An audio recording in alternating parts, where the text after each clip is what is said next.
Hello. Welcome to a Roto Slapper special edition. Going to do a quick hitter for you here. We're going to go over my top 10 rookies for redraft fantasy football. Again, redraft, not dynasty. So this means 2023 impact for your fantasy teams. So let's get into my top 10 rookies right now. Number one, the no-brainer. You know who I'm going to say. Yes, it's BijanRobinson. Look, the Falcons were a great rushing attack last year. They also led the NFL in rushing attempts at 559. They were third in rushing DVOA. Tyler Algier was, I think, the sixth ranked running back per PFF. So they didn't even need BijanRobinson, but they go get BijanRobinson, and it's a nice little luxury pick for them. And he's absolutely going to be a bell cow monster and a bona fide RB1 top 5 pick in redraft. Boom. Easy one for that. 2, Jahmyr Gibbs. Now, where he went in the real draft, that one was a little questionable. And people questioned Detroit a little bit on that pick. But fantasy-wise, great landing spot for him. 115 targets went to the Lions' backs last year. DeAndre Swift, who's now in Philly, got 70 of them. That role should immediately go to Jahmyr Gibbs.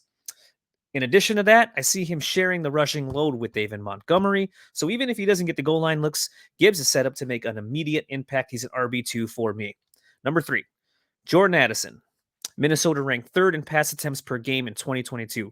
Adam Thielen and KJ Osborne combined for 197 targets. So I know TJ Hawkinson is now going to be there for a full season and probably get 100 plus targets in that offense, but there's still plenty of targets to go around where Jordan Addison can make an immediate impact on day one.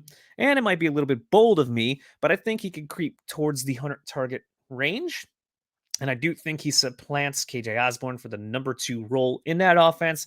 So again, little bold, but I love him. Jordan Addison, my number 3 rookie. Number 4, the guy that I was a little critical on before the combine and before everything else, but man, I've changed my tune. Anthony Richardson, all in. If he gets that job for week 1, he's a top 12 quarterback for me all season.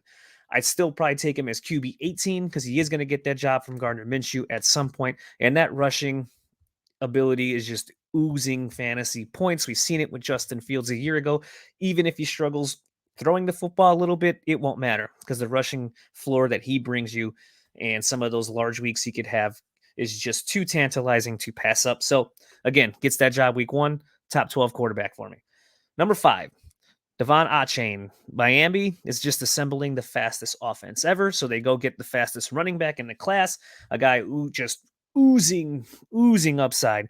And if anyone can use him right, it's Mike McDaniel. So I think he is going to fit that scheme. McDaniel's going to use him well.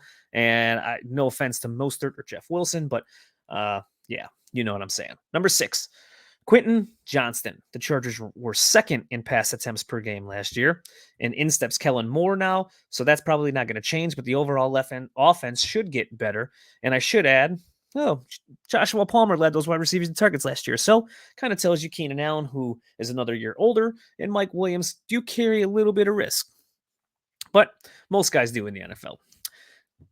So Johnston, for me, wide receiver to start, but an injury away from a significant role in 2023. Number 7, Jackson Smith-Njigba, or JSN as we like to say him. Seattle with Russ and Geno have now had 2 top 16 wide receivers for the last 3 seasons. Now, we expect Geno Smith to regress, but I still think he's going to have a decent season. And I'm not telling you they're going to produce 3 top 30 wide receivers, but I do think JSN is going to be productive. I still think he's the best wide receiver in this class, and he's a wide receiver 3 for me to open up this season, who's just more going to negatively affect DK Metcalf and Tyler Lockett's overall value than it's going to be JSN not being part of the offense. And just like I said for Quentin Johnston, JSN's an injury away from a pretty big significant role also. 8, his teammate in a very crowded Seattle offense, Zach Charbonnet. This kind of dings Kenneth Walker a little bit. I said Kenneth Walker goes from an RB1 to an RB2 for me, but Charbonnet was a second-round pick. He's uber talented, going to get third down work. I think he's an RB3, but he's going to be a little bit capped. Obviously, if something were to happen to Kenneth Walker, Charbonnet is, I hate this term, but league winner. Number 9, Zay Flowers. Baltimore, pretty good long-term spot for him. 2023, just a little more Harriet. With the addition of Odell Beckham, he could be third and fourth in targets. Now, Todd Monken should uptick the passing volume a little bit, but I don't think Lamar is going to be slinging that rock 580 times this season. So I prefer him to move into the second or third in line for targets in this offense. And it can happen because I think there is enough question marks around Odell Beckham and Rashad Bateman that Flowers could just supplant both of them and end up two in the pecking order by the end of the season. But you're going to have some patience for him. And there's a chance that it might not happen. But it's a good dynasty spot and could be a pretty good landing. It could be a pretty good spot for 2023 still. Number 10, Kendre Miller. Alvin Kamara facing the possible suspension, as we know, from the Las Vegas incident.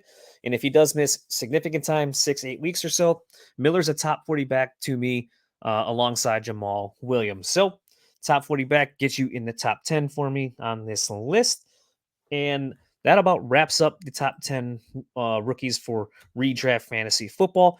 Thank you all for watching. Stay tuned to the Bloodline Entertainment Network for all of your fantasy football needs, all of your wrestling needs, all your entertainment needs, all your sports needs, all the needs that you need, period. Again, that is the Bloodline Entertainment Network. I am Streets, the Roto Slappers. We'll see you next time.